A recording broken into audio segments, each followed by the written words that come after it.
भारत में हर साल 25 सितंबर को अंत्योदय दिवस मनाया जाता है। अंत्योदय दिवस पंडित दीनदयाल उपाध्याय की जयंती के रूप में मनाया जाता है और आज हम आपको पंडित दीनदयाल उपाध्याय की जयंती पर उनके जीवन से जुड़े कुछ पहलू आपको बताने वाले हैं। लेकिन उससे पहले अगर अभी तक आपने हमारे चैनल को सब्सक्राइब नहीं किया है तो जल्दी से सब्सक्राइब कीजिए और बेल आइकन दबाइए। आज यानी 25 सितंबर को पंडित दीनदयाल उपाध्याय की जयंती है, जिन्हें भारतीय राजनीति के इतिहास में सबसे प्रमुख चेहरों में से एक माना जाता है।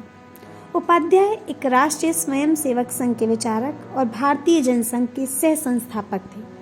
वहीं इस मौके पर पीएम नरेंद्र मोदी ने उन्हें श्रद्धांजलि अर्पित की और कहा कि उपाध्याय ने अपना संपूर्ण जीवन राष्ट्र निर्माण में समर्पित कर दिया।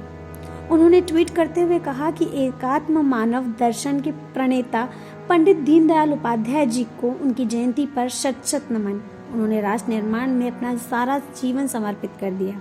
उनके विचार देशवासियों को सदैव प्रेरित करते रहेंगे। उपाध्याय का जन्म 1916 में उत्तर प्रदेश के मथुरा जिले के फराह शहर के पास नगला चंद्रभान गांव, जिसे अब दीनदयाल धाम कहा जाता है, में हुआ था। उनके पिता भगवती प्रसाद उपाध्याय एक ज्योतिषी थे, जबकि उनकी मां एक गृहिणी थी। पंडित दीनदयाल उपाध्याय ने कम उम्र में ही अपने माता पिता को खो दिया था और उनका लालन पोषण उनके मामा ने किया था। उन्होंने सीकर में हाई स्कूल में पढ़ाई की थी। एक मेधावी छात्र माने जाने के कारण सीकर के महाराजा ने उपाध्याय को एक स्वर्ण पदक, पुस्तक के लिए 250 और 10 रुपए की मासिक छात्रवृत्ति प्रदान की। पिलानी में अपनी इंटरमीडिएट की परीक्षा उत्तीर्ण करने के बाद उपाध्याय कला स्नातक यानी कि बीए करने के लिए कानपुर चले गए और सनातन धर्म कॉलेज में शामिल हो गए। 1939 में स्नातक की उपाधि प्राप्त की। फिर उन्होंने अंग्रेजी में मास्टर कोर्स करने के लिए आगरा में सेंट जॉन्स कॉलेज में प्रवेश लिया, लेकिन अपने परिवार के मुद्दों के कारण परीक्षा के लिए उपस्थित न हो सके। तो पहली बार 1937 में सनातन धर्म कॉलेज में पढ़ते हुए आरएसएस से जुड़े। दीनदयाल उपाध्याय .org के अनुसार उन्होंने नागापुर में 40 दिनों की गर्मी की छुट्टी में आरएसएस शिविर में भाग लिया, जहां उन्होंने संघ शिक्षा का प्रशिक्षण लिया।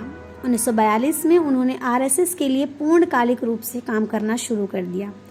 1967 से 68 तक बीजेएस के अध्यक्ष बने।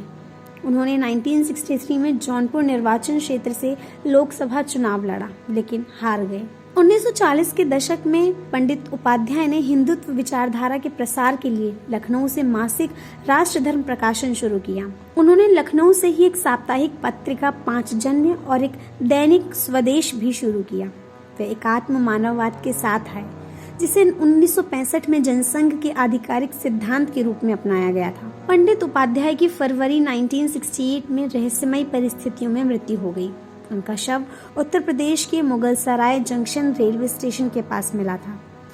पिछले साल प्रधानमंत्री नरेंद्र मोदी ने वाराणसी चंदौली सीमा पर पड़ाव में पंडित दीनदयाल उपाध्याय स्मारक केंद्र का उद्घाटन करते हुए पंडित उपाध्याय की 63 फीट ऊंची प्रतिमा का अनावरण किया था।